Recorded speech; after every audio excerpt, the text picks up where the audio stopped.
안녕하세요. 효키랍니다. 자, 오늘 2020년 6월 8일이죠. 한국경제TV 오늘 리뷰 한번 시작해볼게요. 자, 오늘의 방송 제목은 증시 장기 상승에 베팅하라. 지금 전략이 1년 승패를 좌우한다. 자, 오늘 제가 사실은 종목을 공개를 안 했어요. 오늘은 종목을 오픈 안 했고 기존에 대한 걸 하면서 사실은 오늘 종목보다는 좀 하고 싶었던 얘기가 있어가지고 사실은 오늘 좀 시황 얘기에 조금 더 집중을 했습니다. 원래는 사실 근데 이제 월요일이 이제 시황 얘기한 날이었죠. 자, 우선은 저희가 이제 추천해놓은 종목에 대한 리뷰를 좀 한번 해볼게요. 자, 제가 지난 5월 25일 날 처음으로 소개해드린, 사실 처음은 아니죠. 제가 코덱스 레버리지는 뭐 몇 달 전부터 계속 얘기했기 때문에, 근데 공식적으로 중량기 포트 소개 방송을 시작하면서 한 게 5월 25일이고, 그날 코덱스 레버리지와 코덱스 코스닥 150 레버리지를 두 종목을 소개해드렸고요. 자, 오늘도 올라갔습니다. 지금 좀 빠져있긴 한데, 오늘 고가를 또 새로 경신해줬고요. 고가가 13,630원 나오면서 수익률은 보시는 대로 요거 보시면 될 것 같아요. 5월 25일에 1445원 소개해드렸고, 그리고 최고가 오늘 13,630원 찍었으니까, 5월 25일날 소개해드린 코덱스 레버리지는 수익률이 30%까지 넘어가겠습니다. 여기서 수수료 빼도 30% 넘어가겠죠? 자, 그리고 두 번째 코스닥 150 레버리지인데요. 코덱스 코스닥 150 레버리지 한번 볼게요. 자, 이 종목도 일단은 보시는 대로 오늘 고가를 좀 경신해줬죠. 오늘 고가가 1645원 경신하면서 지속적으로 쭉쭉쭉 수익률을 계속 뽑아주고 있는 상황이고, 오늘 고가 기준으로 수익률이 20.49%, 수수료 빼고도 20%가 넘는 수익률이 만들어지고 있을 겁니다. 일단 요 두 종목 가지고 안정적인 수익률이 지금 유지되고 있으니까 그거 참고해 보시면 될 것 같고요. 그리고 지난주 월요일날 소개해드렸던 삼성전자와 SK하이닉스 한번 볼게요. 자, 삼성전자는 사실 오늘 흔들릴 수밖에 없죠. 이재용 부회장 구속에 대한 여부가 오늘 늦은 밤 혹은 내일 오전에 일찍 나온다고 하는데, 지난번에 사실은 저는 그렇게 생각해요. 이번에 이재용 부회장이 만일 구속이 되게 되면 두 번째 구속되는 거잖아요. 처음에 구속됐었던 때, 그때가 참 많이 그때 떠들썩했었던 건데, 재벌 총수, 특히나 삼성의 총수가 처음으로 구속된 그 일이 있었잖아요. 그때가 2017년도 2월달 요 시기, 제가 지난번에 설명을 드렸었는데 다시 한번 설명해 드릴게요. 2017년도 2월달 요 시기쯤에, 동그라미 쳐 요 시기쯤에 이재용 부회장이 처음으로 구속이 됐고요. 그리고 구속 기간이 연장이 되면서 3월 초까지 이어졌었는데, 잠깐 그때 주가 살짝 쉬어갔을 뿐, 그 이후에는 보시는 대로 우상향으로 그냥 주가를 뽑아줬거든요. 그래서 저는 그렇게 생각해요. 만약 이번에 구속이 됐다라고 했을 때 저 때보다 지금이 좀 주는 어떤 충격은 확실히 덜한 느낌이죠. 이거 원래 똑같은 악재라 하더라도 계속 반복적으로 나오게 되면 이제 시장이 무뎌지는 것처럼 그런 느낌이라 보시면 될 것 같고요. 삼성 입장에서는 어쨌든 총수가 구속을 당하지 않는 게 최상이죠. 그리고 사실은 뭐 구속당한 사람 없이 기업을 정상적으로 운영하면서 나가는 게 사실 제일 좋긴 하지만, 만약 사람이 살다 보면 최악의 경우도 이제 대응해야 되는데, 최악의 경우에 구속이 됐다 하더라도 앞에 케이스를 한번 생각해 보시면은 될 것 같습니다. 어쨌든 삼성전자에 대한 어떤 큰 우려감, 너무 과한 우려감은 가질 필요가 없다라는 그런 말씀 드리고요. 자, 우리 SK하이닉스 볼게요. 자, SK하이닉스 같은 경우도 오늘 좀 올랐었죠? 오늘 좀 올라가지고 고가 경신하고, 얼마입니까? 고가가 93,000원 유지해줬죠? 그래서 93,000원대 치면은, 제가 지난주 월요일날 82,400원 소개해드렸고, 93,000원 하면은 일단 12.86% 수익률. 그리고 삼성전자도 최근 57,000원 고점 봤을 때 11.98%, 12.86% 아주 괜찮은 수익률이 만들어지고 있는 것 같아요. 자, 아무튼 요 네 종목, 월요일날 소개해드리는 요 네 종목 수익률 한번 체크해보시면 될 것 같다라는 의견 드리고요. 일단 삼성전자는 좀 지켜보자고요. 지켜보고, 제가 만일 오늘 밤이나 내일 오전에 무슨 일이 있으면은 관련 영상을 급하게 좀 찍어서 올려드릴 테니까, 일단은 보유하고 계신 분들 지금 굳이 이런 거 가지고 삼성전자를 그만 투자하고 매도라고 딴 거 해야지라고 하는 그런 내용은 아니에요, 사실은. 이런 거 가지고 흔들리고 하면 안 돼요. 그러니까 일단 보유하고 계신 분들은 굳건히 보유하고 계시면 될 것 같고요. 혹시나 삼성전자 몰빵이신 분들, 100% 비중이다 하시는 분들은 요렇게 좀 흔들어 줄 때 비중 좀 줄이신 다음에 다른 종목으로, 제가 소개해드리는 어떤 중장기 포트 스윙 쪽, 가치주 쪽으로 넘어가시면 될 것 같습니다. 하여튼 몰빵은 안 돼요, 어쨌든.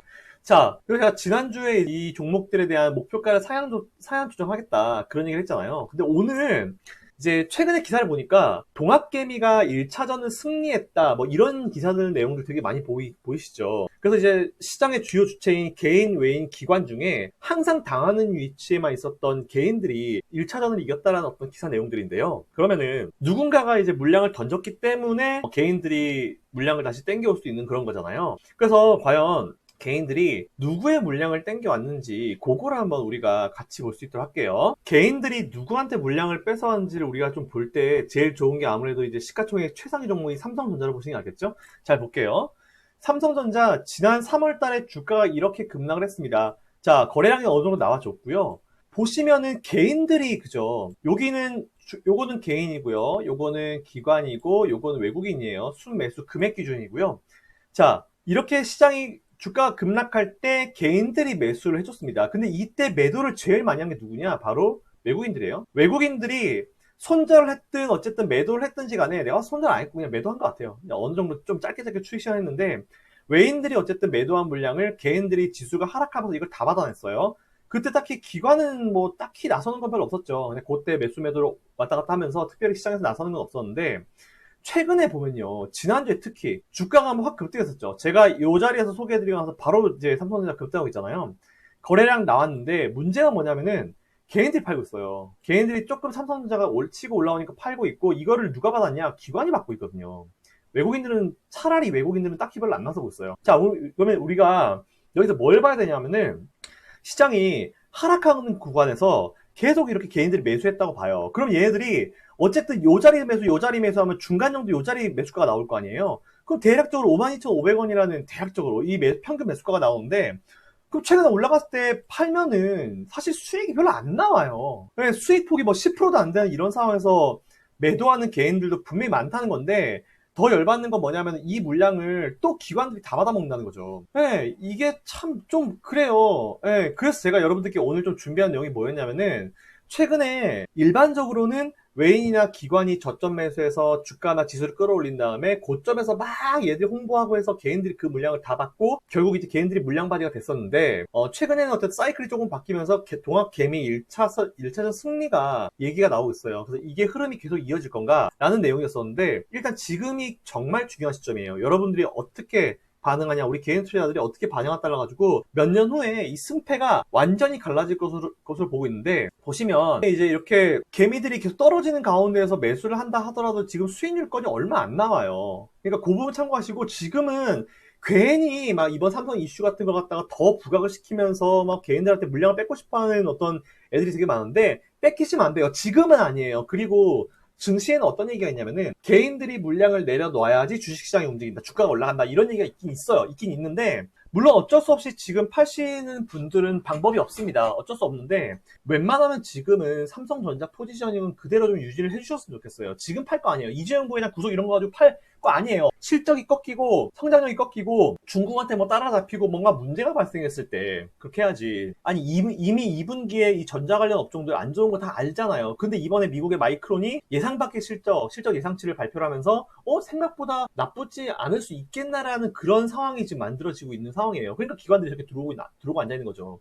1분기 때도 나쁠 거라 생각했죠. 근데 1분기 때 생각보다 괜찮았어요. 코로나19 때문에 굉장히 안 좋을 줄 알았는데 생각보다 1분기 실적 잘 나왔어요. 반도체 쪽이. 좀 깜짝 놀랐거든요. 그러니까 절대로 지금 거둬들이면 안 되고 오늘은 제가 작심하고 얘기 한번 해보려고 하는데요. 최근 보니까 막 비관론자들, 증시 비관론자들, 이제 좀 시장이 막 밀린다, 이제는 고가다, 이렇게 얘기하는 뭔가 이제 비관론자 느낌이 강한 사람들이 유튜브나 이런 것들을 되게 많이 찍고 있어요. 그들의 이론은 간단해요. 주식시장과 실물 경제의 갭이 너무 많이 벌어졌다, 이런 얘기를 되게 많이 하는데, 아이러니한 게 여러분들, 이 실물 경제는 되게 웃긴 게 뭐냐면은 다른 조건들이랑 비교할 때 실물 경제는 단기적인 조건을 분석할 때 쓰는 그런 어떤 지표가 아니에요. 말 그대로 실물 경제상에서 봤을 때 얘기하는 단기라는 거는 4년, 5년이에요. 근데 4년, 5년이면은 제가 생각하는 코스피 포인트 고가 찍고 오히려 이제 급락기가 오는 그 시기가 될 수 있는 시기예요. 4, 5년 후면은. 근데 그게 무슨 단기입니까? 그러니까 이게 갖다 끼워 맞출 지표를 갖다 끼워 맞춰야 되는데 아니라는 거예요. 지금 상황에서는 절대로. 네, 그 부분 참고하시면 될 것 같고 그럼 제가 반론 한번 해볼게요. 그분들한테.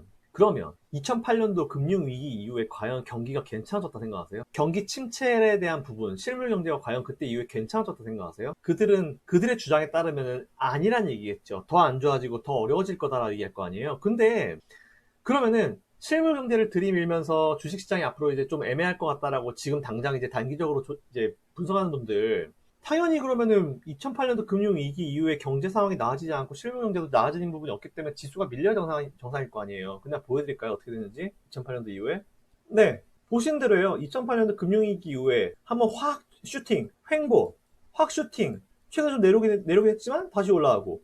누가 보더라도 이때 레벨보다 그죠? 지금 레벨이 훨씬 높잖아요. 그렇게 치면 2008년도 금융위기 이후에 지금까지 실물 경제 안 좋아졌으니까 계속 그냥 올해 오케이 100% 양보해서 그러면은 그냥 그때랑 지금이랑 똑같다 봐요. 똑같다 보고 오히려 그 이후에 우리나라 증시가 어떻게 되는지 보라고요. 오히려 올랐죠. 그리고 우리 해외 차트를 한번 볼게요.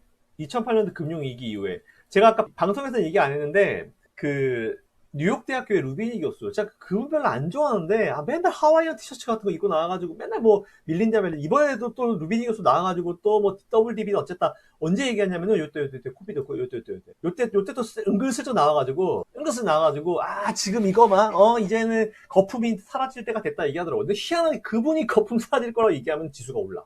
네, 되게 신기하죠. 2008년도 때 금융위기 때도 난리였어요. 2008년도 금융위기 때 난리였고 막 중간에 2010년도 13년도 요때 있잖아요. 요때 요구한 유럽 재정위기 터지고 이때 있잖아요. 그건 뭐라고 그랬냐면은 못 간다 그랬어요. 버블 심하고 뭐가 어째저째 되게 심했는데 그때 얼마였어요? 다우존스가 10,000포인트였는데 지금 27,000이에요. 2배가 넘게 올랐다고요. 고가 대비해서 거의 3배가 올랐어요. 말이 안 되는 소리예요. 그리고 벤 버냉키 의장 있죠. 지난번 의장이 자넷 옐런, 그 전이 벤 버냉키잖아요. 벤 버냉키 의장이 2008년도 3월 달쯤에 어디냐? 요쯤이죠. 2008년 3월 달 요때쯤. 예. 요때쯤 본인이 가지고 있는 주식을 3월인가 6월인가 요때쯤일 거예요. 본인이 가지고 있는 주식을 다 팔았다라는 건 되게 유명한 얘기거든요. 물론 이제 잘 팔았지. 예, 그 이후에 지수 좀 더 밀렸으니까. 근데 안 팔았으면은 이렇게 됐을 거 아니에요. 그러니까 이게 뭐가 문제냐면은 저도 사실 경제학과 출신이에요. 경제학과 출신이어서 경제학의 어떤 그 경제학이라는 학문의 위대함 그리고 경제학이라는 학문의 한계도 사실 다 알고 있는데 일단 경제학은 기본적으로 죽은 학문이라는 이제 닉네임이 있어요. 그러니까 지나간 거를 이제 분석을 해서 항상 이제 그 연구한다고 그래가지고 죽은 학문이라는 그런 표현을 쓰는데 일단 저는 경제학도로서의 어떤 프라이드는 굉장히 강한 편이에요. 그리고 제가 이렇게 설명드릴 수 있는 거는 대학교 때 이제 저희 존경하는 교수님들께 이제 많이 배웠기 때문에 배운 걸 가지고 제가 실제 이제 필드에 나가서 그것과 연결시켜서 여러분들께 정확한 어떤 시황 분석을 해드리고 있는 상황이잖아요. 저의 어떤 이 지식의 근본은 경제학입니다, 여러분들. 저는 그리고 경제학에 대해서 되게 경제학도로서 되게 프라이드를 가지고 있고 되게 사랑하는 학문이에요. 지금도 전 다시 가라고 해도 경제학과 갈 거예요. 어찌됐건. 자, 그런데 이 경제학자들은 좀 한계가 있어요. 이게 경제학에서 뭔가 상황을 분석을 할 때 잠깐 말씀드리면은 이제 항상 이 fixed라는 영어로 이제 FIXED 그러니까 뭔가 고정시켜요. 모든 이런 제반 조건들을 fixed cost 막 이렇게 말 고정시키거든요. 고정을 시켜놓은 논다는 가정 하에 이거를 생각하고 항상 그렇게 해요. 근데 실물이나 이런 필드는 그러지 않잖아요. 지금도 바뀌고 제가 지난주에 이렇게 얘기했는데 이게 또 바뀌고 또 계속 바뀌잖아요. 그렇기 때문에 좀 뭔가 뒤따라가는 느낌이 좀 있어요. 그런데 어쨌건 간에 지금 실물 경제와 주식시장 간의 어떤 갭이 굉장히 많이 벌어져 있는 건 사실이에요. 그리고 장기로 놓고 봤을 때 실물 경제를 어떤 느낌이라 보시면 되냐면 하나의 뼈대, 하나의 뼈대라 보시면 돼요. 뼈대가 딱 어느 정도 받쳐줘야지 만일 위에서 경제 상황이 버블이 꺼졌을 때 그 뼈대의 최소한의 어떤 지지를 받고 또 새로운 어떤 상승을 노릴 수 있는 거거든요. 실물 경제는 기본이에요. 실물 경제는 기본으로 있는 상태에서 거기서부터 이제 모든 걸 생각을 해야 되는데 그렇다고 실물 경제가 안 좋다고 주식이 못 올라가냐? 그런 거 아니거든요. 제가 지금 잠깐 생각난 얘가 있는데 뼈대라고 생각하고 이제 실물 경제를 사람의 몸의 뼈라고 볼게요. 그러면은 모든 사람이 뼈가 얇다고 그 사람이 뚱뚱하지 않다는 거 없잖아요. 조금 뭔가 확 오세요? 뼈대가 몸이 굉장히 뚱뚱하고 살이 많으신 분도 뼈대가 얇은 분들이 되게 많아요. 그죠? 그러면은 이걸 갖다가 같이 대응해서 생각을 해보면은 뼈대가 굵은 사람들이 살이 많은 건 아니거든요. 오히려 뼈대가 굵은데 되게 마른 사람도 많아요. 그리고 뼈대가 얇은데 오히려 살이 많은 분도 되게 많은 거예요. 그것처럼 일단 기본적으로 뼈대는 확실하게 있어요. 여기에 살을 붙고 붙이는 게 버블이라 보시면 되고 거기서 파생된 게 이제 주식시장의 어떤 흐름과 연결해서 보시면 되는데 일단 기본적으로 실물 경제가 좋아지는 부분이 계속 유지가 됐을 때 주식시장이 애매해지면은 이 주식시장이 실물 경제라는 완벽한 저점을 바닥으로 잡고 살아날 수 있는 여건이 있습니다. 분명히. 하지만 실물 경제가 안 좋다고 해서 주식시장도 같이 안 좋아지는 건 절대 아니에요. 제가 항상 말씀드렸죠. 이 경제 상황, 경기 선행지표라는 것 자체도 제일 유명한, 경기 선행지표 중에 제일 유명한 게 뭐라고 그랬어요? 코스피. 네, 거래소 차트가 경기 선행지표 중에 제일 이제 유명한 지표 중에 하나라고 말씀드렸잖아요. 그거처럼 제가 드리고 싶은 말씀은, 얘기가 너무 길어질까봐 여기까지만 자를게요. 제가 드리고 싶은 말씀은 실물 경제와 주식을 같이 이제 비교를 하고 이제 시장을 분석하는 것도 좋긴 좋지만, 이게 문제가 뭐냐면 평시가 아니에요. 지금 만일 일반적인 상황이라면은 실물 경기도 안 좋아가지고 장기적인 침체가 기 때문에 주식시장이 언젠간 애매해질 수 있다 라는 건데, 이걸 갖다가 완전히 바보로 만들어버릴 수 있는 게 나왔죠. 바로 돈입니다. 경제라는 것들, 경제, 주식, 어떤 채권, 이런 돈과 관련된 것들을 우리 보통 뭐라 그래요? 금융이라 그러죠. 돈의 흐름이잖아요. 돈의 흐름. 그렇기 때문에 경제에 대한 기본 시스템, 이런 경제와 관련된 모든 것들, 주식이든 채권이든 부동산이든 뭐든지 간에 이 돈의 흐름을 보는 게 더 중요합니다. 이런 경제 지표가 문제가 아니고 돈의 흐름을 보는 게 진짜 중요해요. 돈의 흐름이 뭐다? 지금 시중에 돈이 많이 풀리고 있는지, 적게 풀리고 있는지, 지금 유동성을 공급하고 있는 상황인지, 공급한 유동성을 갖다 잡아당기고 있는 상황인지, 그거를 잘 분석하는 게 제일 중요해요. 주식도 마찬가지. 여러분들 주식 분석할 때 막 볼린저 밴드니 뭐 MSCI 다 하잖아요. 그것보다 중요한 게 뭐냐? 거래량이죠. 아무리 좋은 회사, 아무리 뭐 저평가된 회사에다 실적도 잘 나와도 거래량, 즉 그 회사를 알아주지 않으면 주가가 안 올라갑니다. 절대로. 그 얘기는 모든 거의 경제 시스템의 모든 기본은 금융, 말 그대로 자금의 융통, 돈의 흐름이라는 거예요. 캐시플로우라는 거예요. 그렇기 때문에 지금 자금의 흐름을 보는 게 중요하죠. 시장을 분석할 때 지금 실물 경제가 어떻다라는 거를 메인으로 내세워가지고 실물 경제가 이렇기 때문에 이렇다는 게 아니고, 실물 경제는 애매한 상황입니다. 하지만 이걸 갖다가 이걸 상쇄 이상으로 시켜줄 수 있는 엄청난 시장의 유동성이 있기 때문에 이것들이 자산 가격의 버블을 만들어주고 가면서 주식시장을 활성화시키고, 이에 따라서 주식시장이 활성화가 되니까 시중에 뿌려져 있었던 1100조라는 어마어마한 부동자금 자체가 뭔가 수익률을 노리고, 과거에는 부동산에 있었는데 요즘은 자산 가격을 갖다 계속 버블을 만들고 주식시장이 활성화가 되고 우리나라 정부 시행도 그쪽으로 가니까 부동자금 1100조 원 중에 꽤나 많은 부분, 심지어 예전에 부동산 쪽에 있었던 자금 자체도 주식시장 쪽으로 유입이 되면서 지금 바닥에서 대기하고 있는 증시 예비자금 자체가 거의 수십조 원에 달한다는 부분, 주가가 떨어지기를 바라는 자금이 수십조 원에 달한다는 부분, 이게 진짜 중요한 거예요. 지금은 자산가격 법을 들어가 버리면요, 지표 의미 없어요. 아무 지표 문제 없어요. 여러분 테슬라 생각해보세요. 테슬라가 실적이 좋아요? 안 좋죠. 테슬라가 실적이 그렇게 좋은 편이야. 많이 개선이 되고 앞으로도 쭉 개선이 될 걸 보는데, 테슬라가 어쨌든 본인이 뽑아내는 실적 대비해서는 주가가 너무 많이 올라가는 슈팅한 부분이 있어요. 근데 테슬라가 왜 올라갔어요? 기대감. 그죠? 기대감에 따라서 그쪽으로 돈이 몰리게 되고, 결국은 전환사채든지 아니면 이제 공매도 쪽이든지 해칭 전략이든지 돈이 몰리면서 그 기대감만으로 주가가 올라가는 거잖아요. 일반 주식 똑같아요, 여러분들. 경제 지표보다는. 물론 저는 경제 지표 굉장히 중요하게 봐요. 제가 가끔 여러분께 퀀트 프로그램 보여드리잖아요. 퀀트 프로그램 보면은 온갖 경제 지표를 제가 매일매일 수시간, 실시간으로 계속 확인하고 있어요. 제가 한번 보여드릴게요. 자, 이게 제가 이제 사용하는 이제 퀀트 프로그램인데, 보시면은 기초지표 경기선행지수, 유가, 원달러 환율, 수입 수출액, 코스피 시총, 연한산 수출, 코스피 순이익, 코스피 PBR, 퍼 PBR, 코스닥 순이익, 퍼 PBR 다 있죠. 수정일득의 고객 예탁금, CMA 잔고의 주식형, 채권형 펀드, 신용비율 양쪽 다 있고, 테드 스프레드, 회복 스프레드 다 있고, 코스피 신용, 코스닥 신용, 합산금액, 경기선행지수비, 경기지표, 원자재, CRM, 유가, 금선물, 구리, 납, 니켈, 그리고 옥수수, 대두, 설탕까지 다 포함시켜놨고, M1부터 M2-M1까지 기본적인 어떤 통화 물가지표, 환율지표, 10년 국채 수익지표 보시면 한국, 미국, 일본 다 있고요. 그리고 기준금리 한국, 미국, 중국, 그리고 장단기 금리차 미국, 한국 다 있어요. 이런 지표를 제가 무조건 시장 고고고고 한다고 이런 지표를 안 보는 게 아니에요. 실시간으로 다 보고, 실시간으로 입력을 다 하고, 매일매일 입력을 다 하고, 매 분기마다 입력을 다 하고 있어요. 이런 것들을 종합적으로 보고 여러분께 의견을 드리는 거기 때문에, 사실 이런 경제지표, 얘는 경제지표도 안 보고 이런 얘기 아니에요. 오히려 저보다 정말 반쯤 거의 진짜 집착 수준으로 지표나 숫자를 많이 보는 사람은 저만큼은 없을 거다라고 일단 여러분들께 제가 확실히 말씀을 드릴 수 있습니다. 저는 지금도 계속 지수는 상승할 거라 보고 있고, 제가 언제까지 올라간다 그랬어요? 최소 이번 랠리가 끝나는 시점에 3000에서 3500포인트 코스피, 가능하다 그랬죠? 제가 오늘 방송에서 이 얘기 하려다가 타이밍을 놓쳤어요. 네, 오늘 방송에서 이 얘기 하려고 그랬는데 계속 타이밍만 재고 있었는데 그 관련된 질문, 조금이라도 관련된 질문이 안 나오더라고요. 다음 주에 한번 해볼까요? 우리 앵커님한테 슬쩍 말씀드리고 다음 주에 한번 해볼까 생각 중인데, 자, 3,000에서 3,500포인트. 제가 또 이 얘기하면 또 얘도 미친놈이나 또 온갖 얘기 다 할 거예요. 근데 미친놈이 아니고 우리나라 코스피는요, 지금 적어도 3,200 가 있어야 정상이에요. 퍼 PBR 기준으로 대략적으로 계산하더라도 3,000에서 3,200은 가 있어야 정상이에요. 지금 PBR이 거의 PBR 레벨 수준을 1 정도를 맞춰놓고 봤을 때 3,000 근처 가 있어야 정상이라는 거예요. 아시겠죠? 장부가치도 안 돼요. 우리나라 코스피는. 그 부분 참고하시면 될 것 같고, 아무도 이런 얘기 못하죠. 왜? 자신 없으니까. 다음 주 방송에서 얘기할게요. 못할 거 없으니까. 또 욕하겠지? 그러든지 말든지.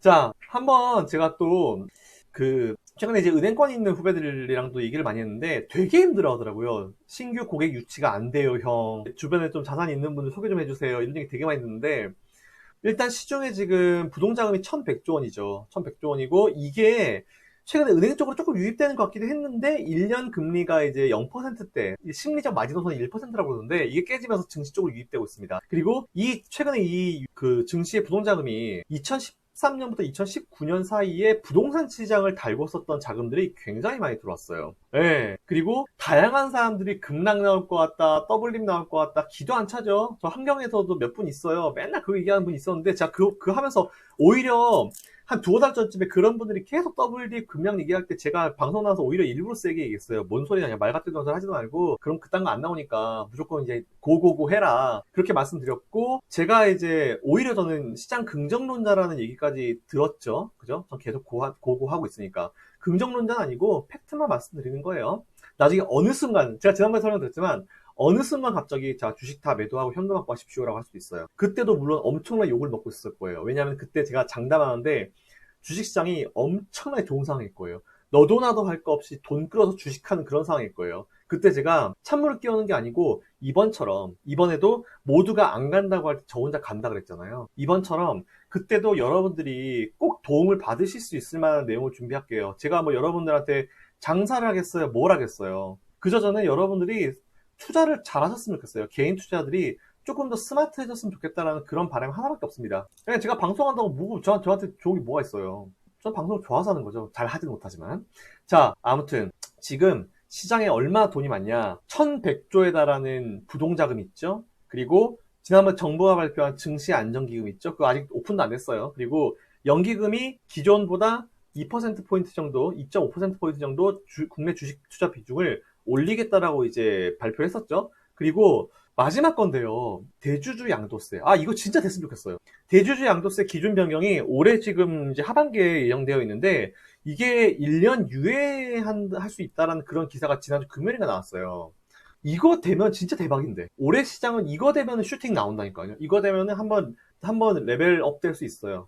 좀 기대 좀 하고 있습니다. 만약 이게 좀 만들어지면은 증시가 어디까지 스트레이트로 갈 거냐? 제가 봤을 때는요. 만일 대주주 양도세 관련 부분, 이 부분이 해소가 되잖아요. 그럼 우리나라 전고점 2600포인트 있죠.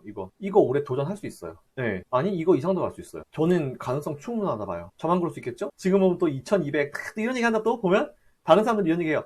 자, 기술적으로 봤을 때 이 자리 부담스럽습니다. 2200에서 2250 정도 부담스럽습니다. 지금 거의 다 왔죠? 이 정도에서 일단 한번 끊어주고 가야 될 필요가 있어요. 이런 얘기 할 거예요. 조정은 올 수 있어요. 저 자리에 매물대가 많기 때문에 저 정도 자리 가면은 겁내하는 어떤 자금들이 쏟아지면서 차익 실현은 나올 수 있는데, 그거는 굉장히 말 같지도 않은 분석이다 라고 말씀드릴게요. 왜냐하면은 제가 그랬죠? 항상 요 자리, 요거는 편집이 돼서 없어야 되는 자리라고. 이렇게.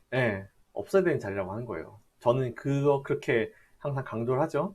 자, 결론 지어서 좀 말씀을 드려볼게요. 시장 조정이란 거는 반드시 있어야 됩니다. 반드시 있을 거고, 반드시 있어야 돼요. 자, 제가 요거 한번 볼게요. 2003년도, 4년도 랠리, 요때 제가 설명 좀 많이 드리잖아요. 보시면은 중간중간에 조정 구간 되게 많이 나와요. 이때도 조정폭 크죠. 요때도 별로 안 커 보이는데 클 거예요. 요때도 크고요. 요때도 크고, 요것도 크고, 요것도 크고, 요것도 커요. 이것도 클 거예요. 조정폭이 크다니까. 잘 보세요. 첫 번째 볼게요. 여기 얼마입니까? 900포인트죠. 930. 저점 얼마예요? 719. 한 200포인트 날라가죠. 그럼 얼마예요? 한 20% 날라가잖아요. 그 두 번째, 여기 볼게요. 900포인트 되죠? 여기 얼마입니까? 800포인트잖아요. 100포인트 날아가잖아요. 그럼 여기 조그만한 요것도 지수가 10% 밀린 거예요. 예. 그리고 요거 해보겠습니다. 1022, 요때. 902, 얼마예요? 이것도 100포인트, 한 10% 밀리죠? 여기도 보시면, 얼마입니까? 1100 정도부터 1054, 한 5% 밀리죠? 여기 더 밀리겠죠? 그러니까 이게 중간에 시장 상승하면서 5에서 10%, 20% 지수가 밀리는 게 되게 많이 나와요. 이럴 때마다 뭐 더블 디비니 어쨌니 고가니 특히나 여러분 요때 보세요. 이때는 딱 2002년도 고점이니까 훅 밀리면은 뭐 밀려가지고 뭐 여기까지 내려갈 수 있다 뭐 이런 얘기 되게 많이 나왔거든요. 에마 꽁이다 계속 올라가잖아요. 근데 이때도 어떻게 올렸냐? 결국 돈이에요. 돈으로 올렸어요. 그리고 2007년도, 2008년도 이때 있잖아요. 이때도 역시 마찬가지로 제가 지난번에 한 포인트 잡아드린 부분 2008년도 10월 27일 날 임시금통이 우리나라 임시금통이 몇 번 안 열렸는데 임시금통이 열릴 때마다 지수가 반등했다 그러죠? 네, 이때 완전 이런 흐름 나왔고 결국 이때도 돈으로 끌어올린 거 지금도 마찬가지고 계속 결국은 돈으로 끌어올린 시장을 우리는 과거에 봐왔어요. 봐왔는데 뭐 전례 없는 급락이다 뭐 전례 없는 자금이 들어오고 있다 이러는데 전례가 없는 게 아니고 니들이 기억을 못하는 거예요. 이 전문가들아. 여러분한테 말하는 게 아니고 전문가들 잘못 알고 있고 뭐 경험 딸리는데 마치 자기가 진리인 것처럼 얘기하는 그런 일반적인 어떤 그런 이 세한 전문가들 그 사람들한테 들으라고 하는 얘기예요. 니들이 기억을 못하는 거거나 니들이 모르는 거야. 니들이 모르는 거 가지고 개인 투자자들한테 제발 겁주는 그런 거는 하지 마십시오. 제발 부탁인데 빈소리가 요란하죠. 가만히 있기라도 하면 2등이라도 할 텐데 그럼 안 돼요. 개인 투자자한테 뭐 진짜 못할 짓입니다. 그럼 안 됩니다 절대로.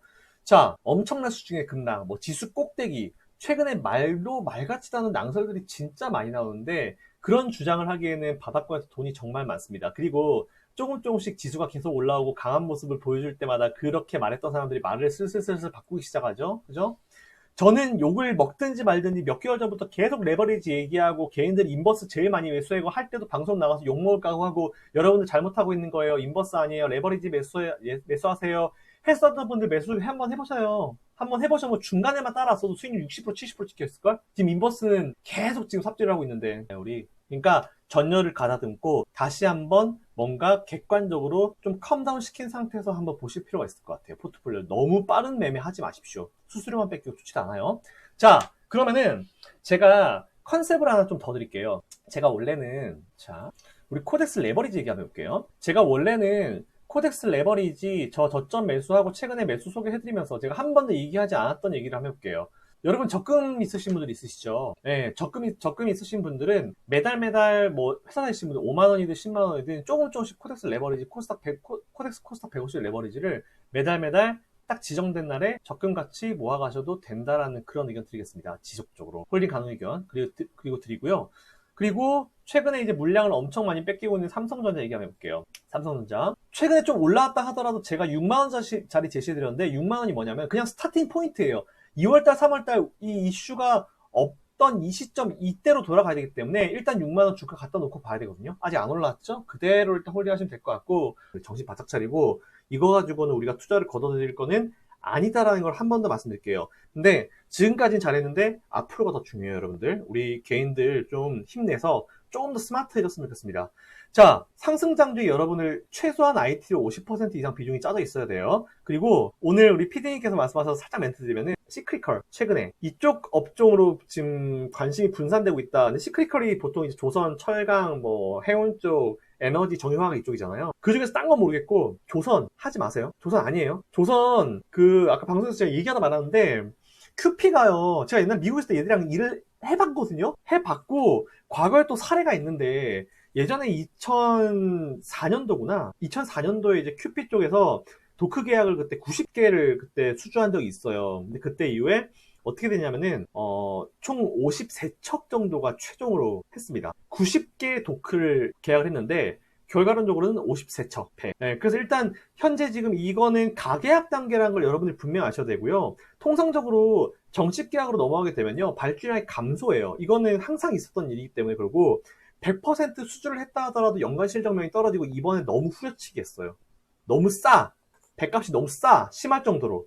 오히려 순수익 남는 거 보니까 아시죠? 이 배 만들 때 원천 기술이 우리나라 쪽이 아니고 유럽 쪽에 있는 거 아시죠? 거기다 이제 우리가 이제 로열티를 주는데 그 로열티가 제가 알기로 한 4, 5% 돼요. 근데 순수익이 4, 5%밖에 안 돼. 예, 이해되시죠? 예, 그러니까 이건 좀 그래요. 예, 그렇고 그리고 그 중요한 건 뭐냐면은 하나 잭팟을 터트리는 게 아니고 조선은요 누적 수주액이 중요해요. 누적 수주. 하나를 빵 해서 그거 하나만 진행하는 것보다는 빵빵빵빵빵빵 해서 수주를 계속 쌓아가지고 하는 게 진짜 중요하다는 거예요. 누적 수주가 중요합니다. 누적 수주가 만약 쌓이는 추세가 만들어지게 되면 조선 괜찮은데 지금은 아니에요. 예, 잭판 한번 터트려 놓고 이건 진짜 아닙니다. 그러니까 일단 지금 현재 상황은 놓고 봤을 때 조선에 대한 기대감 그리고 조선은 저점에서 매수하겠다? 접으세요. 접으십시오. 접으세요. 접으시고 마지막으로 오늘 앵커님이 공매도 물어보셨어요. 사실은 제가 이거를 영상을 지금 준비를 하고 있거든요. 미리 하나 제가 한번 툭 던져드리면 어떤 게 있냐면 어쨌든 이제 공매도가 이제 3개월인가? 9월인가 되면 이제 다시 재개가 되잖아요. 이게 공매도가 재개가 됐을 때 우리나라 시장이 또 급락할 수 있다. 또 모르는 애들이 또 그런 얘기를 하고 있어. 또 몰라. 근데 그런 사람들이 괜히 여러분한테 공매도가 뭐 다시 재개가 되면은 뭐 어떻게 될 것 같아 하는데 아까 사실 제가 이렇게 얘기하고 싶었는데 방송이잖아요. 그럼 안 되잖아요. 그래서 제가 제 유튜브니까 말씀을 드릴게요. 2008년도에 실제로 이런 케이스가 있었어요. 2008년도 금융위기가 터지고 나서 이때 제가 날짜는 제가 정확하게 기억 못하겠는데 제가 영상 만들 때 할게요. 요 시기에 전 종목 공매도 금지가 있었습니다. 과거에 실제로 이랬던 사례가 있었어요. 언제였냐면은 2008년도 금융위기가 터졌을 때 9월달 정도, 9월달 맞을 거예요. 9월달 요때쯤에 요 시기 때쯤에 전 종목에 대해서 공매도를 한 8개월 정도? 한 8개월 정도 금지를 시켰었던 적이 있었거든요. 9월 달쯤에 공매도가 전 종목가 다 금지가 되고 6월 달에 제가 봤을 때 6월 달에 요 때가 맞는 것 같아요. 요 왼쪽에 6월 달에 요때 재개가 됐는데 공매도 재개되고 나서 오히려 많은 사람들이 걱정을 했거든요. 왜? 2008년도 금융위기가 아직까지 해지가 안 됐고 그리고 보시면은 그때가 지금보다 더 공포감이 극대화됐었는데 보시면요. 딱 지우고 볼게요. 지수가 이만큼 밀렸어요. 이만큼 밀렸고 공매도 중지 조치가 된 거는 9월 달이니까 이때고 9개월 후에 약 6월 달에 공매도가 재개가 됐을 때가 이때였거든요. 이때도 되게 걱정을 많이 했어요. 야 이것이 지수가 올라오지도 않았는데 최소한 여기까지 올라와야지. 올라오지도 않았는데 공매도가 다시 재개되면 어떻게 큰일 났다 큰일 났다 진짜 많았는데 아니요. 잠깐 이랬을 뿐 똑같아요. 달라진 건 없어요. 그리고 2011년도에도 있었어요. 21년도도 마찬가지예요. 2011년도에도 금융위기, 유럽재정위기 터졌을 때 공매도가 한시적으로 금지됐었는데 그때 이후에도 지수는 안정을 찾았습니다. 그 이후에 뭐 계속 이제 똑같은 이슈가 반복이 되면서 오르락내리락을 반복했지만 네, 어쨌든지 간에 지금 여러분들이 걱정하시는 것만큼 어떤 이 시장을 다 하락시킬 만한 그런 이슈는 없었다는 거예요. 오히려 그리고 지금 상황은 유럽 재정위기 때 이때 케이스보다는 2008년도 금융위기 때랑 더 똑같아요. 왜냐하면은 제가 해당 영상에 남겨드리겠습니다. 이러면 너무 다 얘기를 해버려가지고 왜냐하면은 제가 공매도 관련 영상에 아주 친절하게 영상을 잘 올려드릴 테니까 그거 관련 영상 올려드리면은 모두 다 시청 꼭 해주십시오. 아시겠죠? 자, 제가 준비한 내용은 여기까지예요. 조선 쪽 접고요. 그리고 개인들 물량 뺏기지 마시고 크게 신경 쓰지 마시고 우리는 조금 더 스마트해지고 좀 더 고고고고 하면서 투자를 이어가셨으면 좋겠습니다. 자, 공매도 관련 영상은요, 제가 이번 주 안에 찍어서 올려드릴 테니까 한번 지켜보시면 꼭 봐주시면 될 것 같아요. 자, 영상이 도움이 되신 분들은 요 바로 위에 효키라 라이브 있죠? 동그라미 클릭하시면 구독 신청하실 수 있어요. 구독 신청, 좋아요, 알림 꼭 부탁드립니다. 이상 효키라였습니다. 감사합니다.